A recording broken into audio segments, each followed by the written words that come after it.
ಈ ರೋಡ್ ಅಂದರೆ ನನಗೆ ಹೆವಿ ಭಯ. ಯಾಕೆ ಅಂತ ಅಂದರೆ ಈ 5 ವರ್ಷದ ಹಿಂದೆ ನನಗೆ ಇದೇ ರೋಡಲ್ಲಿ ಇದೇ ಸ್ಪಾಟಲ್ಲಿ ಆಕ್ಸಿಡೆಂಟ್ ಆಗಿತ್ತು. ಹೆಂಗಾಗಿತ್ತು ಅಂದರೆ ನಂದು ಬಲಗೈ ಫುಲ್ಲು ಮುರಿದೋಗಿತ್ತು.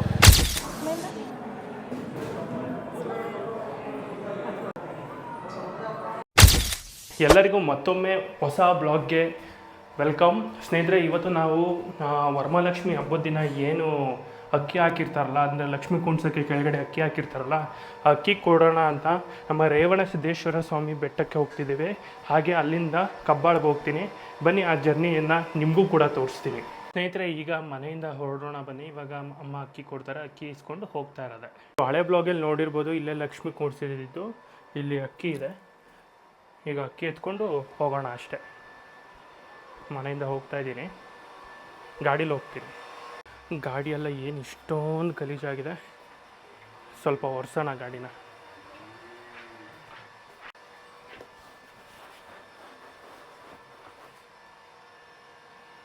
ಏನು ಇಷ್ಟೊಂದು ಕೊಳೆ ಆಗಿದೆ ಗಾಡಿಯೆಲ್ಲ. ಗಾಡಿಯೆಲ್ಲ ಒರೆಸಾಯಿತು. ಈಗ ಬನ್ನಿ ಹೋಗೋಣ. ಕಾರಲ್ಲೇ ಹೋಗೋಣ ಅಂತ ಅಂದ್ಕೊಂಡೆ, ಯಾಕಂತಂದರೆ ಕಾರ್ ನೆನ್ನೆನೇ ಫುಲ್ಲೆಲ್ಲ ತೊಳೆದು ನಿಲ್ಲಿಸಿದ್ದೀನಿ. ಹಾಗೆ ಒಬ್ಬನೇ ಹೋಗ್ತಾ ಇದ್ದೀನಲ್ಲ, ಅದಕ್ಕೆ ಗಾಡೀಲೇ ಹೋಗೋಣ ಅಂದ್ಬಿಟ್ಟು ಗಾಡೀಲೇ ಹೋಗ್ತಾ ಇದ್ದೀನಿ.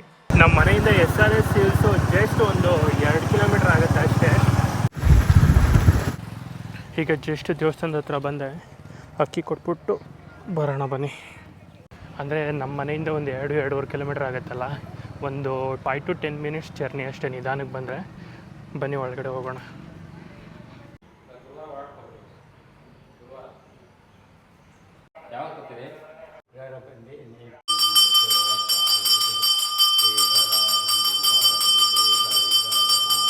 ಅಕ್ಕಿಯೆಲ್ಲ ಕೊಟ್ಟಾಯಿತು. ಈಗ ಒಂದು ಸುತ್ತು ಪ್ರದಕ್ಷಿಣೆ ಹಾಕೋಣ ಅಂದ್ಬಿಟ್ಟು ದೇವಸ್ಥಾನ ಸುತ್ತ ಪ್ರದಕ್ಷಿಣೆ ಹಾಕ್ತಿದ್ದೀನಿ. ಹಾಕ್ಬಿಟ್ಟು ಹಾಗೆ ಹೋಗೋದು ಕಬ್ಬಾಳು ದೇವಸ್ಥಾನಕ್ಕೆ. ಮೇಲೆ ಇನ್ನೊಂದು ದೇವಸ್ಥಾನ ಇದೆ, ಅಲ್ಲಿಗೆ ಒಂದಷ್ಟು ಮೆಟ್ಲು ಹೋಗ್ಬೇಕು. ಒಂದು ಸ್ವಲ್ಪ ದೂರ ತನಕ ಗಾಡಿ ಹೋಗುತ್ತೆ, ಅಲ್ಲಿ ಗಂಟ ಹೋಗ್ಬೋದು. ಆದರೆ ಕಬ್ಬಾಳಿಗೆ ಹೋಗ್ತಿದ್ದೀನಲ್ಲ, ಅದಕ್ಕೋಸ್ಕರ ನೆಕ್ಸ್ಟ್ ಟೈಮ್ ಹೋಗ್ತೀನಿ. ಇವಾಗ ಬನ್ನಿ, ಇಲ್ಲಿಂದ ಕಬ್ಬಾಳಮ್ಮ ದೇವಸ್ಥಾನಕ್ಕೆ ಹೋಗೋಣ. ಕಬ್ಬಾಳಿಗೆ ಅಲ್ಲಿ ನಮ್ಮ ಊರಿಂದ ಜಸ್ಟ್ ಒಂದು ಏನಿಲ್ಲ ಅಂದರೂ ಒಂದು 18 to 20 ಕಿಲೋಮೀಟರ್ಸ್ ಆಗುತ್ತೆ ಅಷ್ಟೇ. ಹತ್ರನೇ ಇದೆ. ನಮ್ಮದು ಹಳ್ಳಿ ನಿಯರ್ ಆಗುತ್ತಲ್ಲ, KG ಹೊಸಳ್ಳಿ, ಅದಕ್ಕೆ ನಿಯರೇ ಆಗುತ್ತೆ. ಅಲ್ಲಿಗೆ ಹೋಗೋಣ. ಈಗ ನೀವೇನು ಮೌಂಟೇನ್ ಬೇರ್ ರೆಸಾರ್ಟನ್ನು ನೋಡಿರ್ತೀರ, ತುಂಬ ಫೇಮಸ್ ಇರುತ್ತೆ SRS ಹಿಲ್ಸ್ ಹತ್ರ. ಅದೇ ನೋಡಿ, ತೋರಿಸ್ತೀನಿ ನೋಡಿ, ಝೂಮ್ ಮಾಡಿ. ಈಗ ಯಾಕಂದರೆ ನಾನು ಈ ರೂಟಲ್ಲಿ ಹೋಗ್ತೀನಿ, ಅದಕ್ಕೆ ಅಲ್ಲಿ ಹೋಗಲ್ಲ. ಇದೇನೇ ಅಲ್ಲೆಲ್ಲ ವ್ಯೂ ಕಾಣುತ್ತಲ್ಲ, ಅಲ್ಲಿಂದ SRS ಹಿಲ್ಸು ಇದೇ ಅದು ರೆಸಾರ್ಟು. ನೋಡಿ ಬಸ್ಗಳೆಲ್ಲ, ನೋಡಿ ಅಲ್ಲೇ ಬಸ್ಗಳೆಲ್ಲ ನಿಂತಿದೆ. ನಮ್ಮೂರಿನ ಕೆರೆ ತೋರಿಸ್ತೀನಿ ನೋಡಿ, ಇದೆ ಫುಲ್ ತುಂಬೋಗಿದೆ. ಫಸ್ಟ್ ಇಲ್ಲೆಲ್ಲ ನೇರ್ಲೆಂಡ್ಗಳು ಬಿಡ್ತಿತ್ತು, ನೇರ್ಲೆಂಡ್ ಮರ ಇದು ತುಂಬ ಬಿಡ್ತಿತ್ತು. ಆದರೆ ಈಗ ಒಂದು ಸ್ವಲ್ಪ ಕಡಿಮೆ ಆಗಿದೆ, ಯಾಕಂದರೆ ತುಂಬ ವರ್ಷಗಳಾಗಿದೆ. ಅದಕ್ಕೆ ನೇರ್ಲೆಂಡ್ ಅಷ್ಟೊಂದೇನು ಬಿಡ್ತಿಲ್ಲ. ಇದೆ ನೋಡಿ ನಮ್ಮೂರು ಕೆರೆ ಹೇಗಿದೆ. ಬನ್ನಿ, ಹಂಗೆ ಒಂದು ಸ್ವಲ್ಪ ಗಾಡಿನ ಮೂವ್ ಮಾಡ್ಕೊಂಡು ತೋರಿಸ್ತೀನಿ. ಅದೇ ನೋಡಿ ಫಾರೆಸ್ಟ್, ನಮ್ಮೂರು ಫಾರೆಸ್ಟ್, ಕಾಡು. ಈ ರೋಡ್ ಅಂದರೆ ನನಗೆ ಹೆವಿ ಭಯ. ಯಾಕೆ ಅಂತ ಅಂದರೆ ಈ 5 ವರ್ಷದ ಹಿಂದೆ ನನಗೆ ಇದೇ ರೋಡಲ್ಲಿ ಇದೇ ಸ್ಪಾಟಲ್ಲಿ ಆಕ್ಸಿಡೆಂಟ್ ಆಗಿತ್ತು. ಹೆಂಗಾಗಿತ್ತು ಅಂದರೆ ನಂದು ಬಲಗೈ ಫುಲ್ಲು ಮುರಿದೋಗಿತ್ತು. ಆ ರೇಂಜ್ಗಾಗಿತ್ತು ಇದೇ ಸ್ಪಾಟು. ನಾನು ಆ ಮೂಲೆಯಲ್ಲಿ ಬಿದ್ದಿದ್ದೆ. ಆಪ್ರೇಷನ್ ಕೂಡ ಆಗಿದೆ ಇಲ್ಲಿ ಕೈ ನೋಡಿ. ಈಗ ತಾನೇ ಜಸ್ಟು ಬಂದೆ ದೇವಸ್ಥಾನದ ಹತ್ರ. ನೋಡಿ ದೇವಸ್ಥಾನ, ಇಲ್ಲಿಂದನೇ ಹೋಗ್ಬೇಕು ಈ ರೂಟಿಂದ. ಫಸ್ಟು ಅಲ್ಲೇ ಒಳಗಡೆ ಬಿಡ್ತಿದ್ರು, ಈಗ ಇಲ್ಲಿಂದ ಹೋಗಿ ಹಂಗೆ ಹೋಗ್ಬೇಕಾಗತ್ತೆ. ಯಾಕಂದರೆ ಮಂಗಳವಾರ ಅಲ್ವಾ, ತುಂಬ ರಶ್ ಇರುತ್ತೆ, ಅದಕ್ಕೋಸ್ಕರ. ಫಸ್ಟ್ ಇಲ್ಲೇ ಡೈರೆಕ್ಟಾಗಿ ಬಿಡ್ತಿದ್ರು, ಇಲ್ಲೊಂದು ಬಾಕ್ಲಿತ್ತು, ಇಲ್ಲೇ ಬಿಡ್ತಿದ್ರು. ಆದರೆ ಈಗ ಎಲ್ಲ ಕ್ಲೋಸ್ ಮಾಡಿದ್ದಾರೆ, ಹಿಂಗೆ ಸುತ್ಕೊಂಡು ಬರಬೇಕಾಗತ್ತೆ.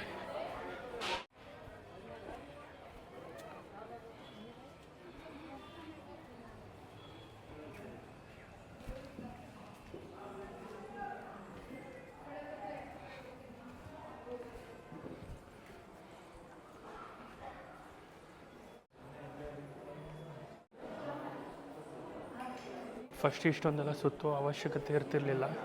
ಡೈರೆಕ್ಟಾಗಿ ಇಲ್ಲೇ ಒಂದು ಬಾಕ್ಲಿತ್ತು, ಇಲ್ಲೇ ಬಿಟ್ಬಿಡ್ತಿದ್ರು.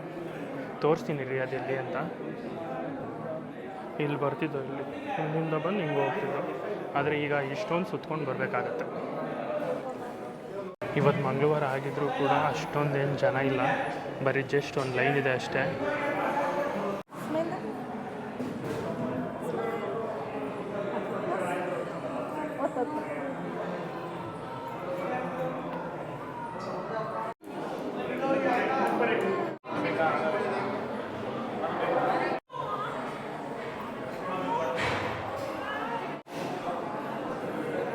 ದೇವ್ರ ದರ್ಶನ ಎಲ್ಲ ಆದಾದಮೇಲೆ ಒಂದು 10 ನಿಮಿಷ ದೇವಸ್ಥಾನದಲ್ಲಿ ಕೂತ್ಕೊಂಡ್ರೆ ಏನೋ ಒಂಥರ ನೆಮ್ಮದಿ ಸಿಗುತ್ತೆ. ಅದಕ್ಕೋಸ್ಕರ ಕೂತಿದ್ದೀನಿ, ಒಂದು 5 ನಿಮಿಷ ಕೂತ್ಕೊಂಡು ಹೋಗೋದು. ಇವಾಗ ದೇವ್ರ ದರ್ಶನ ಎಲ್ಲ ಆಯಿತು. ಇವಾಗ ತಡೆ ಓಡಿಸ್ಕೊಳ್ಳೋಣ ಅಂದ್ಬಿಟ್ಟು ಇಲ್ಲಿಂದ ಹೋಗ್ತಾ ಇದ್ದೀನಿ. ಇಲ್ಲೇ ಪಕ್ಕನೇ ಇರುತ್ತೆ, ಅಲ್ಲಿಗೆ ಹೋಗಿ ತೋರಿಸ್ತೀನಿ ಎಲ್ಲಿ ಯಾವ ಪ್ಲೇಸಲ್ಲಿ ಹೋಗಿ ಓಡಿಸ್ಬೇಕು ತಡೆ ಅಂತ. ಅಲ್ಲಿ 50 ರೂಪಾಯಿ ಕೊಡಬೇಕು, ಇಲ್ಲಿ ಟಿಕೆಟ್ದು 10 ರೂಪಾಯಿ ಕೊಟ್ಟು ತೊಗೋಬೇಕು. ಆಮೇಲೆ ಅಲ್ಲಿ ಹೊಡೆಯೋರಿಗೆ 50 ರೂಪಾಯಿ ಕೊಡಬೇಕಾಗತ್ತೆ. ಕ್ಯೂ ಏನು ಅಷ್ಟೊಂದೇನಿಲ್ಲ, ಒಂದು 10ರಿಂದ 15 ಜನ ಇರ್ಬೋದು ಅಷ್ಟೇ. ಒಂದು 5 ಮಿನಿಟ್ಸ್ ವೆಯ್ಟ್ ಮಾಡಬೇಕಾಗತ್ತೆ ಅಷ್ಟೇ. ತಡೆ ಎಲ್ಲ ಓಡಿಸ್ಕೊಂಡಾಯಿತು. ಇವಾಗ ಇಲ್ಲೊಂದು ದೇವಸ್ಥಾನ ಇದೆಯಲ್ಲ, ಅದಕ್ಕೆ ಹೋಗೋಣ ಈಗ.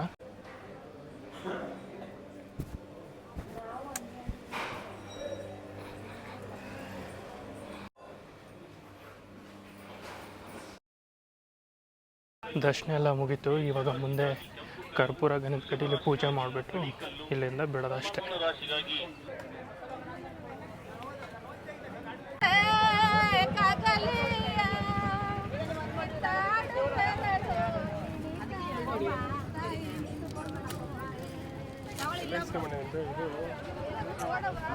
ಸ್ನೇಹಿತರೆ, ಈಗೆಲ್ಲ ಪೂಜೆ ಎಲ್ಲ ಮುಗೀತು. ಇವಾಗ ಇಲ್ಲಿಂದ ಮನೆಗೆ ಹೊರಡ್ತಾ ಇದ್ದೀನಿ. ಇವತ್ತಿನ ಬ್ಲಾಗ್ ಏನಾದರೂ ನಿಮ್ಗೆ ಇಷ್ಟ ಆಗಿತ್ತು ಅಂದರೆ ತಪ್ಪದೇ ಈ ವಿಡಿಯೋವನ್ನು ಲೈಕ್ ಮಾಡಿ. ಹಾಗೆ ಯಾರೆಲ್ಲ ಕಬ್ಬಾಳಮ್ಮ ದೇವಸ್ಥಾನಕ್ಕೆ ವಿಸಿಟ್ ಮಾಡಿದರೆ ನಿಮ್ಮ ಅನಿಸಿಕೆ ಅಭಿಪ್ರಾಯಗಳನ್ನು ನಮಗೆ ಕಮೆಂಟ್ ಮೂಲಕ ತಿಳಿಸಿ. ಇನ್ನು ಮುಂದೆ ಬ್ಲಾಗ್ಗಳಲ್ಲಿ ಏನನ್ನೆಲ್ಲ ಚೇಂಜಸ್ ಮಾಡ್ಕೋಬೇಕು, ನಿಮ್ಮ ಅನಿಸಿಕೆ ಅಭಿಪ್ರಾಯಗಳನ್ನು ನಮಗೆ ತಿಳಿಸಿ, ನಾನು ಚೇಂಜಸ್ ಮಾಡ್ಕೋತೀನಿ. ಇಲ್ಲಿವರೆಗೂ ವಿಡಿಯೋ ನೋಡಿದ್ದಕ್ಕೆ ಧನ್ಯವಾದಗಳು.